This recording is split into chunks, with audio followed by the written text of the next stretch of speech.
Good morning, Manitoba. I'm Larry McIntosh, and I'll be your host for the next hour and every Saturday morning from 8 to 9. Thanks for tuning in. I want to remind you that Peak in the Market has a Facebook page. Please find us and like us on Facebook. We currently have over 110,000 likes, and we'd love to have you join the group. We're updating our status regularly with news on our charity events and interesting veggie tidbits. So please find us and like us on Facebook. My guest this morning is Brian Scharfstein, president of Canadian Footwear. Good morning, Brian. Good morning. How are we doing? Great. It's January. Your Boxing Day sales are done. You're just relaxing and taking a deep breath now, I assume. I've done my deep breath, and now we're getting all geared up for spring. It's already, holy mackerel, not much of a deep breath there, right? Not much of a deep breath. So for those that may not know, Canadian Footwear, tell us a little bit about the company. Company is about 75 years old in our family. My folks bought it in the 1930s from Mr. Patrick, who started in the late 1800s. Oh, wow. Our 24-year-old daughter has recently joined us, so we have a third generation coming in, but we are an old Winnipeg institution. So has it changed much over that time? It has changed an awful lot. Most of the change has taken place probably in the last 4 to 5 years. Is that right? Yes. With some of the retailers coming in, with the internet, what's the biggest change you're seeing? I think the biggest change is that we compete globally now. I think the internet has certainly had the largest impact in the way we do business today. And things are it's a matter of adapting to change and the speed in which the change is happening. We've always tried to keep ahead of the curve. We've always tried to be competitive. And it's moving very quickly the last few years. So you have 3 stores in Winnipeg? 3 in Winnipeg. And 2 in Calgary. So 5 stores. 5 stores. That's a fair size.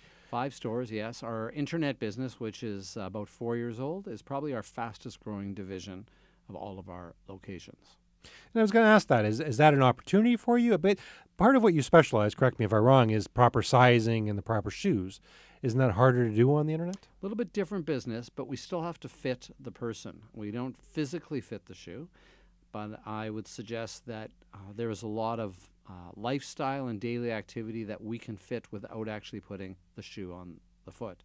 There's enough people that are buying footwear online that it's easy for us to do a better job than anybody else. So you do that out of Winnipeg? We do that out of Winnipeg. And I guess to be more detailed, we no longer sell footwear. Footwear is just the commodity that we put on people's feet. We really focus on providing an experience. Okay. And so that trying to do that online, we've been able to look at it as an opportunity and provide an experience to people online that they won't get on any other site. And how do you do that? We do that by making that service personalized. We ask a lot of questions, meaning we listen, and a personal signed note and a follow-up goes out with every pair that leaves our building. And people boast and talk more about the note that they get personally than the actual footwear that they receive. And a lot of our business is done in other provinces and into the States. In Manitoba, it's hard to measure, but fortunately it brings a lot of people through our doors because you can go online and you can see all of our inventory. You know where it is, what size it is, and you can phone and dialogue. Interestingly enough, 80% of the people consuming today are going online before they go into any store. What percentage? 80% of people that are buying in retail today shop online before they head into the store. So they're doing the research before they ever get to your door. Absolutely, myself included. Huh. If I want to buy something, by the time I head out the door, I know what I want to pay for it, or I have a pretty good idea, and I look for the local stores, and I try to figure out how I can buy it locally and how I can shop locally. And part of what you do is obviously you customer service, obviously from what you're saying, is important, and fitting people properly and giving advice. But local is also a bonus for people when they're looking at shopping for shoes. Absolutely. It's interesting enough, I'm championing a new program with the Winnipeg Chamber, and it's called Shop Local, Shop Winnipeg. And so we're very focused on why it's important to shop local. And so we really put it out there to make sure that people will come in. And it's not so much, as you call it, service. It's all about an experience. We want to make sure that whether you call us, go online, or come through the door, when you leave, we want people to go, wow, that was great. And that's all we can strive for. And your seasons go the same as a lot of retailers, Christmas big and... Nope. Nope? Nope. Not- We sort of buck all the systems All right. because when you are selling and providing an experience, it's very difficult to discount that. We can be competitive, but we really focus on what people's needs are. So we really don't run sales per se. Christmas, it's more important for us to give our retail sales associates, our administration, our staff that valuable time. So we actually close on Boxing Day. And I would say past about the 18th or 19th of December, things get very quiet in our place. We do not focus on promotion. We focus on what people's needs are. And consequently, that market takes place 12 months of the year. So what really affects us is the weather more than anything else. But we really do focus on understanding where our market is, making sure we're positioned properly. And that's really a 365-day program that we have. And that's your difference. Big difference. From everybody else. Yes. So when you come to us in January and you need winter boots, of course we have winter boots. But we have sandals if we are fortunate enough to go south? Absolutely. We keep a one showroom downtown that's fully inventoried with every sandal you can imagine in every size. December, January, February is a big, big time for us, for people traveling. So I guess in our particular instance, we maintain inventory. We were taught from the generation before us that you can't sell from an empty barrel. So our barrel is not half full, it's full. And we try to make sure that we have product for every season and for everybody's needs year round. Of course, some of the highest fashion stuff, the edgy stuff we can run out of. But for the most part, if you come in, you're going to leave with a product under your arms. Yeah. We'll be right back with Brian Scharfstein, President of Canadian Footwear, after we take this break for your CJOB weather update. We'll be right back.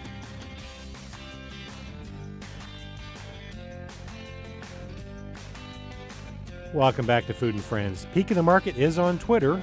Follow us at Peak of the Market for recipes and Food and Friends guest updates. We have over 115,000 Twitter followers, and we'd love to have you follow us too. Again, we're at Peak of the Market, or you can follow me at Larry McIntosh. We're back with Brian Scharfstein, President of Canadian Footwear. So we're just talking off air about seasonality of footwear, and you're always going to be in stock in the key seasons is kind of one of your things you're doing in your business. Yeah, absolutely. Having the right product, having the sizes, and people come to us because we provide solutions and we fit people. People come and they know that it's worth the wait because they'll sign up at our front door in any of our locations. They may wait 15 or 20 minutes at most to get served. But once you have one of our associates taking care of you, they'll spend an hour, 2 hours. It really doesn't matter. We're there to focus on really what your needs are and to make sure that we're helping you buy the right product for you to match your lifestyle. So you have the 3 stores in Winnipeg. You have your internet business. You have 2 stores in Calgary. Do you see a difference between Calgary and Winnipeg in the absolute contrast? Oh, is that right? Absolutely. Winnipeg, we're very fortunate after all these years. We have a profile here. We have a history. We have momentum here, and we've been very, very fortunate that our business is healthy, and we're able to give back to the community, give into the community, and the community has supported us. Calgary, most people that we see in Calgary come from someplace else. They're not born in Calgary. And so destination shopping is a little bit different, and it's very difficult to build a presence there. We've been there almost 12 years, and we do okay, but it's certainly not that sunny, warm Winnipeg, Manitoba feeling that we get here. Maybe it's because we've grown up here, and we've made a point of really being able to get into the community here. Much more challenging out there. So that's something you're going to continue working on in Alberta to keep going in that marketplace? Absolutely, absolutely. We're not losing money there. Well, that's key. In Alberta, we are known as New Balance Calgary. Oh, okay.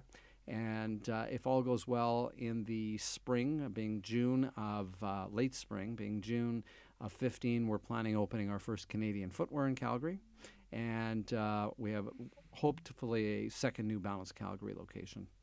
So you're saying the marketplace is changing, what you've done from even 5 years ago, you were saying in the earlier segment, and yet you're still looking at opening stores and changing things, and you're optimistic about the business.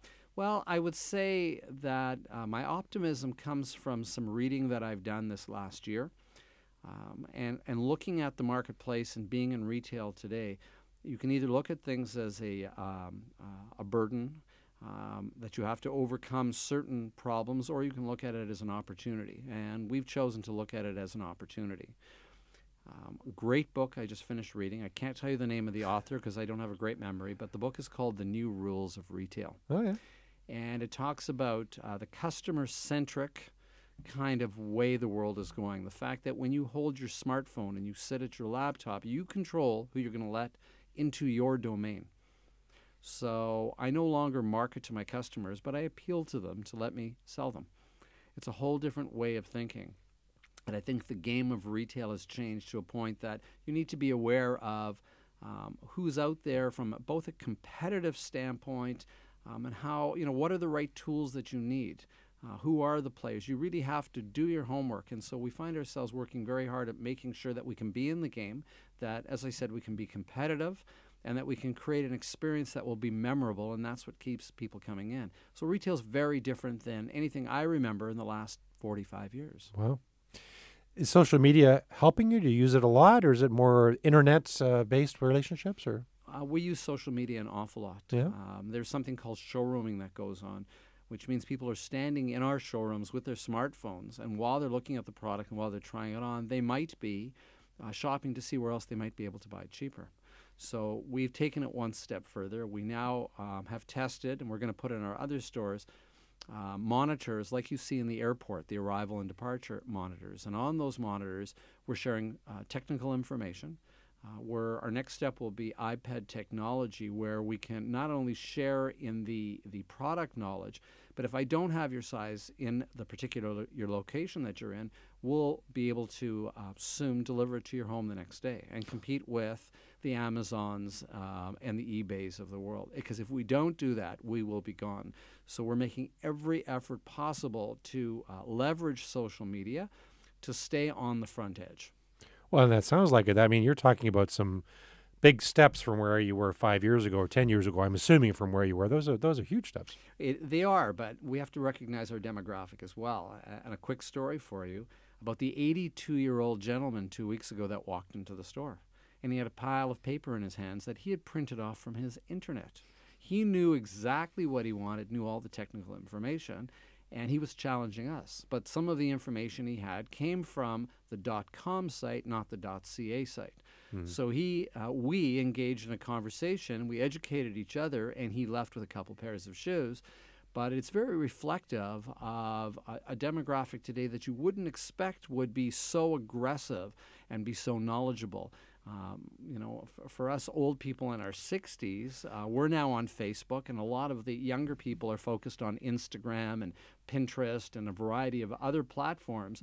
But we have to be focused and stay right on target to make sure that for all demographics that we're prepared when they come in. So I'm very excited to embrace this new technology and everything we're doing with internet and social media. I think it's a wonderful, exciting time to be in business.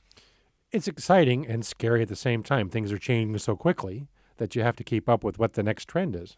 Well, I would say the biggest objective that we have is not to prepare for the change, but to be prepared for change itself. That's all you have to do today if you want to be in business. You have to be prepared to make that change tomorrow, and you have to realize once you've got it all figured out by noon, in the afternoon it's going to change again. We'll be right back after we take this break.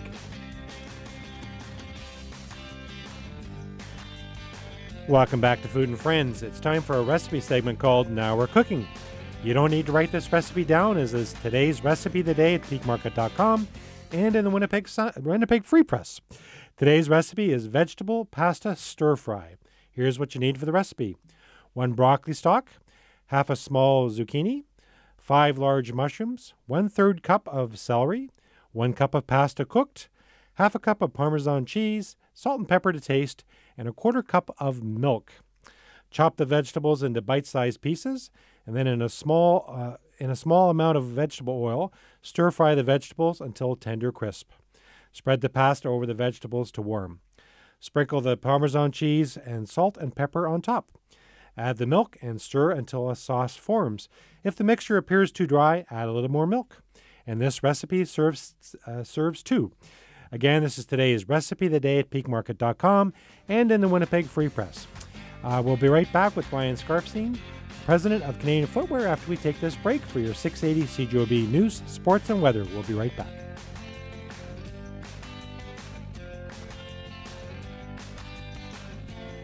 Welcome back to Food and Friends. Food and Friends Radio is now on TV. Each radio show is filmed and we post it on MyToba.ca tomorrow. So if you want to see the TV version of this or previous radio shows, please visit MyToba.ca. Thanks to 680 CJOB's Nicole, who produces our show, and Riley, who operates the camera, as well as the teachers of the Broadcasting and Media Arts program at Techvoc High School. You can also listen to an audio podcast of Food and Friends at SoundCloud.com or at the iTunes Store. So please just do a search for Food and Friends with Larry at MyToba.ca, SoundCloud.com, or at the iTunes Store, and all the shows will come up for your listening or viewing pleasure.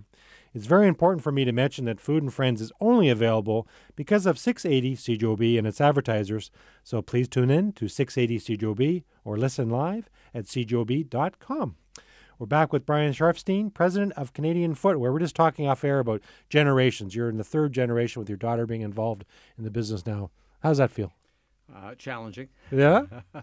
It's very challenging because she's 24, very bright, appears that she loves the business and has a strong interest. And it's interesting because I know at 24, I was in the business already, and I had very, very different views of my father at the time who was in the business. Sure. And I'm not sure that I adapted as well as she is adapting. And now she is the teacher and I'm the student quite often. So it's really a role reversal. That's really bringing a totally different perspective to the business. You've been doing it for lots of years. She's young. She's getting into the business. I assume you have some interesting conversations. We have some very interesting conversations. This is my 46th year of business. Oh, wow. And so for her, she's been 5 years off and on while she finished university. And so her interests are very different. It's where to take it, what's next, and again, keeping up and staying on the leading edge. And it's very different. And maybe she's made it easier for me around the social media side because she gets it and understands it. And but we still are very clear on who our market is, what we do, who that customer is. So it's very interesting. So let's talk about you. You've been in the business 46 years? 46 years I've been in business now. Wow. Long time. Long time. So you were chair of the Winnipeg Chamber for a year. How did you enjoy that? It was wonderful. I think the only downside to it was that it gave me a whole different perspective on business. The support people, the chamber itself is a wonderful organization. It allowed me to get out there and network and heighten my profile and really do a lot of things for the business community. But at the end of the day, came back to my business, and it's much more challenging because not that I'm less tolerant, but I look at things a lot different now. That's interesting. Yes. So was it a worthwhile experience? A fabulous experience, and I would recommend to anybody the opportunity to be involved in a chamber movement, should step up to the plate and take that opportunity. The people I've met and the people I'm doing business with today, I'm dealing from a whole different perspective, and I still stay involved, love the chamber.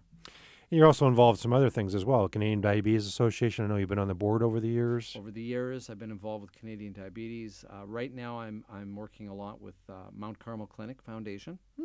I'm working with Siloam Mission. I'm working with Winnipeg Harvest. With John Howard Society, there's a variety of inner city projects that I like to keep my hands on, so to speak.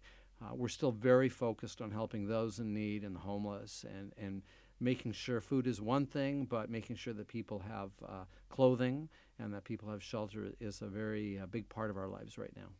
So as a business person, and things are changing rapidly in the market, you're still taking time to do all these other things. Helping Silo Mission, Winnipeg Harvest, all those organizations you talked about, and still trying to go forward with the business. That has to be a lot of work. It's a lot of work, but it's been proven to me time and time again that the more you give, the more you get back. And this community in Winnipeg certainly is not only receptive and appreciative, but this community gives back by supporting the local businesses, And so we really feel fortunate. And so it is an absolute priority for myself and for our family to give as much as we can into the community to make sure that nobody does without. That's fantastic. You have a program, Fit on the Street? Fit Feet on the Street. And in the past few years, we've been very fortunate. Our numbers are pretty substantial. We support a lot of agencies with new and slightly used footwear. The last couple years, we've expanded it in the cold winter to providing mitts and gloves and scarves as well. And it continues 12 months of the year trying to build inventory. We have a free shoe store in the Mount Carmel Clinic.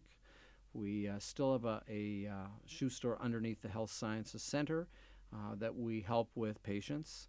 And we do our best right now working with Winnipeg Harvest to expand the program, not only to provide shoes, but in 2015 we'll start a training program with some of their volunteers so that they in turn can help fit and sell the shoes for free to all the patrons that come in. It's a program we're working very hard on.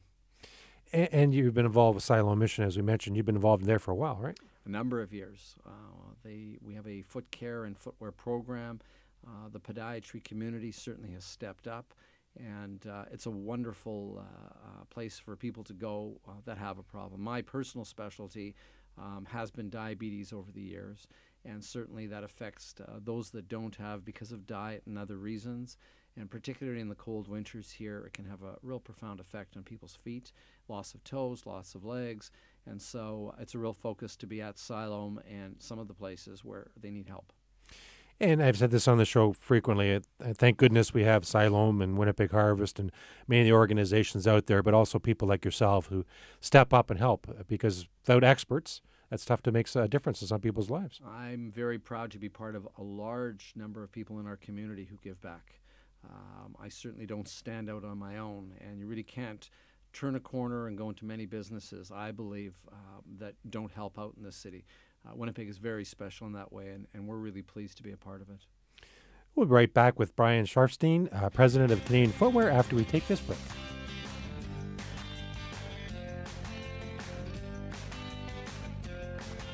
Welcome back to Food and Friends. I hope you have an opportunity to see our local, I hope you've had an opportunity to see our bright and colorful potato and onion bags at your favorite store. Peak of the Market's new Sesame Street potato bags and onion bags feature Elmo, Big Bird, Grover, Oscar, Abby Cadabby, Rosetta, Cookie Monster, Bert and Ernie, 9 different characters in all. Along with the Sesame Street characters, you'll still see the Peak of the Market logo, so you're guaranteed it is grown right here in Manitoba. We're very pleased to partner with Sesame Street on the Eat Brighter program.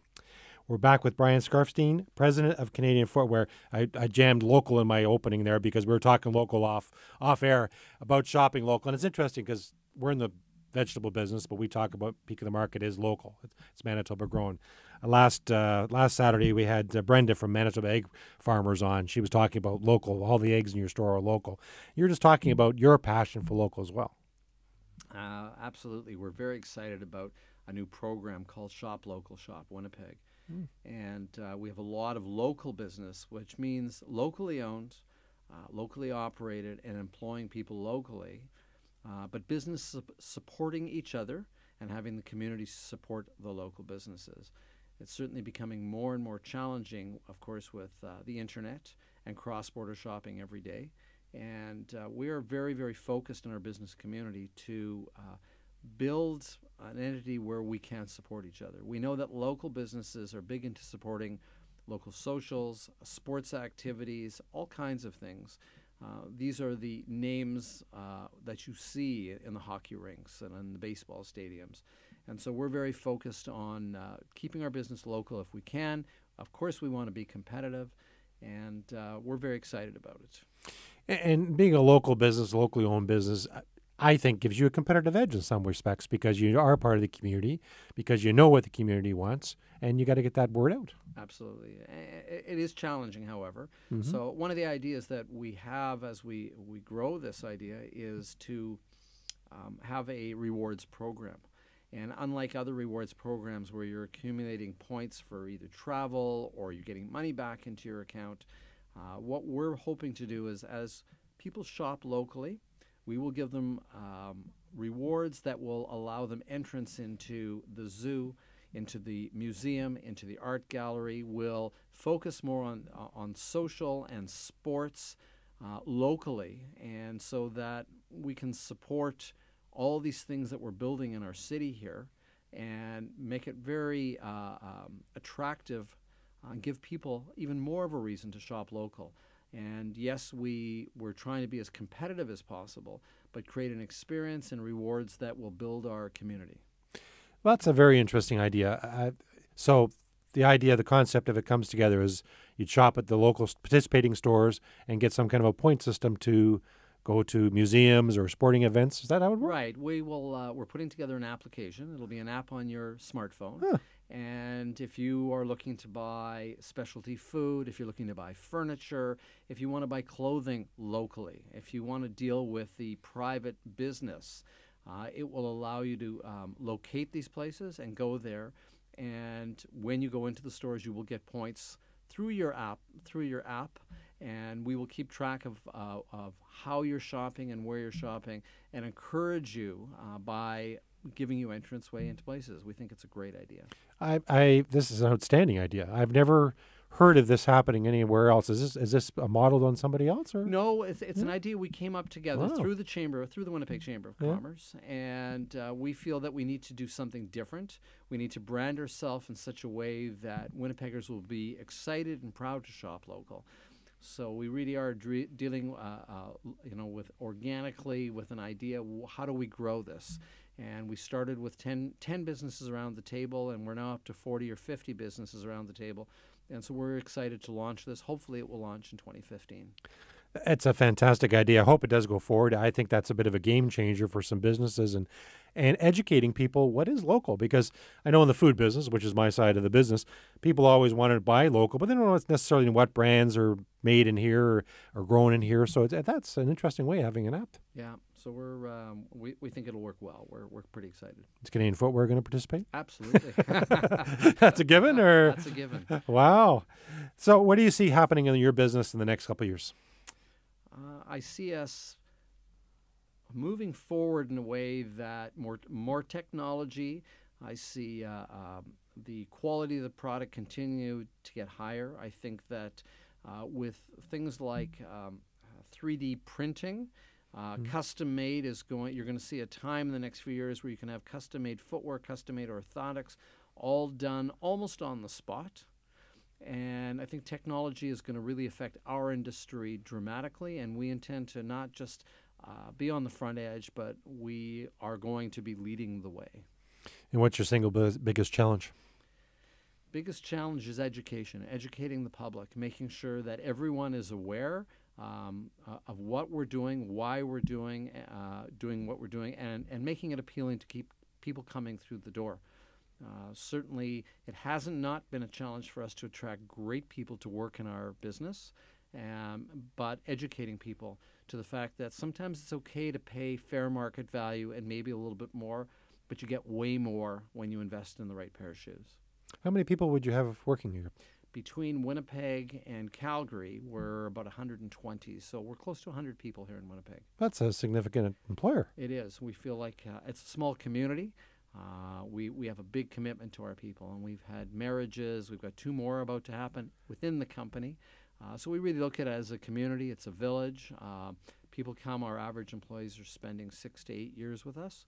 We have a gentleman who's 92 this year that's still going strong with us. Wow. And we had somebody just retire after 46 years with us. And that says a lot about the company. Well, we're very lucky, though. We've got great people that come and stay with us.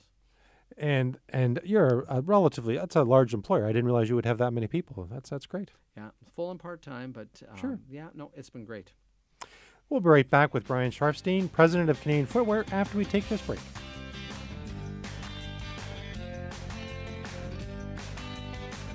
Welcome back to Food and Friends. I want to take a moment to thank you for listening to Food and Friends. I'm absolutely thrilled with the number of people who say they listen to the show and who have sent in guest ideas. Should you have any comments or suggestions about the show, please feel free to email me anytime at larrymcintosh@peakmarket.com.